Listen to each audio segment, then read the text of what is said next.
এখন 5:10 ভোরের।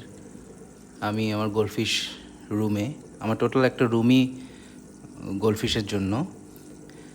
আমার মাস্টার ট্যাঙ্ক বা প্যারেন্টস পেয়ার ট্যাঙ্কটাই প্রথমে দেখাচ্ছি আপনাদের। প্রথমে এটা আমাদের মেল রেড হেড ওরান্ডা। আমার কাছে তো কোয়ালিটিটা খুবই ভালো, প্রিমিয়াম মনে হয়। আমার কাছে একটা ফিমেল আছে যেটা ব্ল্যাক ওরান্ডা, ওটা উপর থেকে বোঝা যাচ্ছে কি না জানি না, নিচে দেখা যাচ্ছে।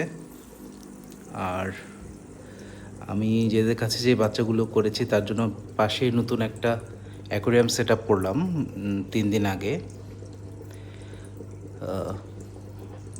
অ্যাকোরিয়ামটা আসলে পুরাতন স্পঞ্জ ফিল্টার দিয়েই রিসাইকেল করার, টেনশনের কোনো কারণ নাই। নিচের যে ময়লাগুলো দেখা যাচ্ছে এগুলো আসলে তুলে ফেলবো।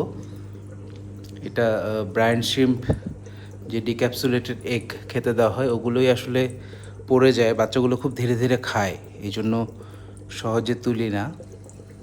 আর যেহেতু ট্যাঙ্কের সাইকেলটা ঠিকমতো মেনটেন হচ্ছে, পানির কোয়ালিটি আমি চেক করি প্রতিদিনই, ভালো থাকে, তাই অতটা ওয়ারিড না। Thank you.